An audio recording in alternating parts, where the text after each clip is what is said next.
અને બનાસકાંઠાનું આપ ગૌરવ હતા, પરંતુ તમે પટેલ નામ પાછળ તો લગાડવું જ ના જોઈએ, કારણ કે પટેલો તો આ દેશની આઝાદી અપાવવા માટે સરદાર પટેલે આઝાદી અપાવી. તમારા નામ પાછળ હસમુખો ચહેરો, આવું સુંદર નામ, અને તમારા કર્મો કાળા છે. હસમુખ નહીં પણ કાળમુખ નામ તમારું રાખવું જોઈએ.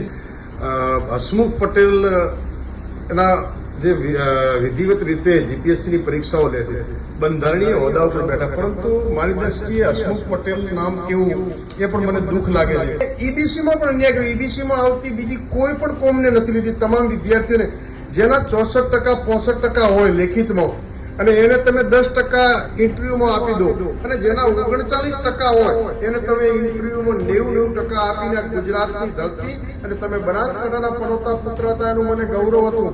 માનનીય મુખ્યમંત્રી શ્રી, માનનીય ડેપ્યુટી મુખ્યમંત્રી શ્રી હર્ષભાઈ સંઘવીને વિનંતી કરું છું કે તમામ સમાજોને અન્યાય થઈ રહ્યો છે, અને આ હસમુખભાઈ જે જાતિવાદનો ઝેર ફેલાવીને ગુજરાતની ધરતીને કલંકિત કરવાનું કામ કર્યા છે, તાત્કાલિક એમને આ બંધારણીય હોદ્દા ઉપરથી નહીં હટાવવામાં આવે તો ગુજરાતના તમામ સમાજો સડકથી સંસદ સુધી જ્યાં લડવું પડે ત્યાં લડશે.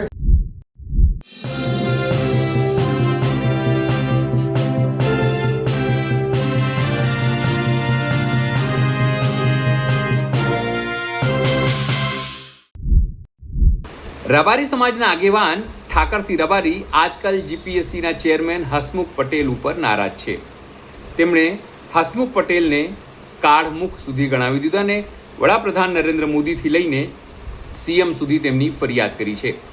તેમનું માનવું છે કે હસમુખ પટેલ એ ઓબીસી સમાજ સાથે, ચૌધરી સમાજ સાથે અને જે નીચી કક્ષાના લોકો છે તેમની સાથે અન્યાય કરે છે.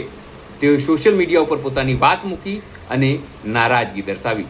નમસ્કાર, હું છું ચિંતામણી પુત્ર અનિલ પટેલ. સ્વાગત છે આપનો અમારા કાર્યક્રમમાં. આવો સાંભળીએ પોતાના સોશિયલ મીડિયા પર ઠાકરસિંહ રબારીએ શું કહ્યું છે. જય શ્રી કૃષ્ણ. ગુજરાત જીપીએસસીની પરીક્ષા બાબતે ઘણા સમયથી ચર્ચાઓ ચાલતી હતી, પરંતુ અભ્યાસ કર્યા સિવાય ક્યારે કોઈ બાબતની ચર્ચા ના કરવી જોઈએ.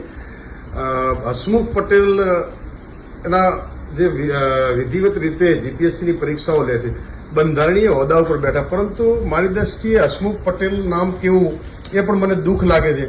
મને ખૂબ હસમુખ પટેલ ઉપર પ્રેમ હતો કે મારા બનાસકાંઠાના પનોતા પુત્ર હોય અને આવડી જવાબદારી જ્યારે હોય, પરંતુ આજે દુઃખ લાગે છે. તમારા પિતાશ્રી બાલુંદ્રા ગામમાં તમારો જન્મ થયો છે, અમીરગઢ તાલુકાનો, અને બનાસકાંઠાનું આપ ગૌરવ હતા, પરંતુ તમે પટેલ નામ પાછળ તો લગાડવું જ ના જોઈએ, કારણ કે પટેલો તો આ દેશની આઝાદી અપાવવા માટે સરદાર પટેલે આઝાદી અપાવી. તમારા નામ પાછળ અને હસમુખો ચહેરો, આવું સુંદર નામ, અને તમારા કર્મો કાળા છે. હસમુખ નહીં પણ કાળમુખ નામ તમારું રાખવું જોઈએ. કે તમે અગાઉ પણ બનાસકાંઠાના એક ચૌધરી યુવાનની પરીક્ષામાં લેખિતમાં જેના માર્ક્સ ફૂલ હતા, છતાં ઇન્ટરવ્યુમાં આપે કાપી, એ જ દીકરો યુપીએસસીની પરીક્ષા ચૌધરી યુવાન અગાઉ પાસ કરી. ત્યારે હું તો દેશના વડાપ્રધાન નરેન્દ્ર મોદી અને ગુજરાતના મુખ્યમંત્રીને કહેવા માંગુ, તમે હજુ સબક લેતા નથી. એ વખતે પણ હસમુખ પટેલે મોટો છબરડો કરીને યુવાનને અન્યાય કર્યો હતો. આવા અન્યાય આ વખતની પરીક્ષામાં મારા સમાજનો દીકરો નરેશભાઈ આયદાનભાઈ રબારી ગુજરાતમાં જીપીએસસીમાં ટોપ લેવલ ઉપર આવ્યો, અને તમે ઇન્ટરવ્યુમાં એને હાવ અન્યાય કર્યો અને 20મા નંબરે ગુજરાતમાં આવ્યો. એ થોડા સારું બચી ગયો, બાકી એ જીપીએસસી ક્લાસ 2 બનતો, અધિકારી બનતો રહી ગયો. તમે ઈબીસીમાં પણ અન્યાય કર્યો. ઈબીસીમાં આવતી બીજી કોઈ પણ કોમને નથી લીધી. તમામ વિદ્યાર્થીઓને જેના 64% 65% હોય લેખિતમાં, અને એને તમે 10% ઇન્ટરવ્યુમાં આપી દો, અને જેના 39% હોય એને તમે ઇન્ટરવ્યુમાં 90% આપીને ગુજરાતની ધરતી અને તમે બનાસકાંઠાના પનોતા પુત્ર હતા એનું મને ગૌરવ હતું. તમારું ગુજરાતના આઈપીએસ કેડરમાં નામ હતું કે હસમુખ પટેલ એટલે નોન કરપ્ટેડ અધિકારી, અને બનાસકાંઠાના પુત્ર તરીકે સૌ બનાસવાસીઓને ગૌરવ હતું, પરંતુ તમે તમારા નામને લજવ્યું છે. હું ગુજરાતના મુખ્યમંત્રી, ગૃહમંત્રી અને તમામ આજે દુઃખ લાગે કે સંરક્ષક ઓબીસીના પ્રણેતા, ઓબીસી એસસી એસટી માટે ગુજરાતના મુખ્યમંત્રી તરીકે રાજીનામું આપી દીધું હતું માધવસિંહે, પરંતુ ઓબીસી એસસી એસટીને અન્યાય થવા દીધો નહોતો.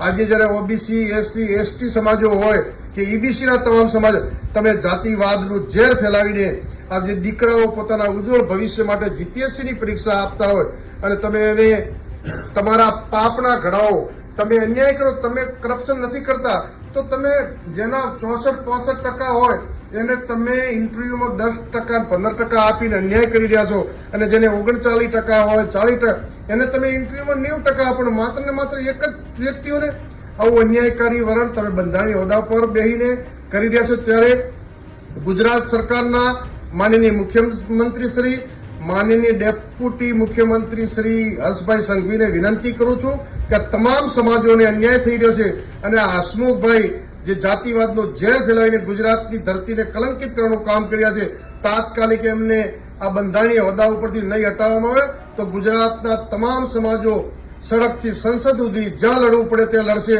પરંતુ આ તમામ દીકરાઓ જ્યારે પરીક્ષા આપતા હોય અને એમના જિંદગીના અરમાનો રોળી દેવાનું જે પાપ કરી રહ્યા છો, એનો મતલબ તો તમે જેને 40% વાળાને 39% વાળાને 90 ઇન્ટરવ્યુમાં આપો છો 90 ગુણ, એનો મતલબ તમે કરપ્શન કોઈને કોઈ દ્રષ્ટિએ કરતા હશો તો જ આ રીતે 90 ગુણ આપતા હો. બાકી જે લેખિતમાં ફર્સ્ટ નંબરે હોય અમારો દીકરો આયદનજીનો દીકરો ભાઈ નરેશ, અને નરેશને તમે આખા ગુજરાતમાં લેખિત પરીક્ષામાં ફર્સ્ટ હોય અને ઇન્ટરવ્યુના માર્કસમાં તમે કાપી અને તમામ સમાજોનું અપમાન કર્યા છો.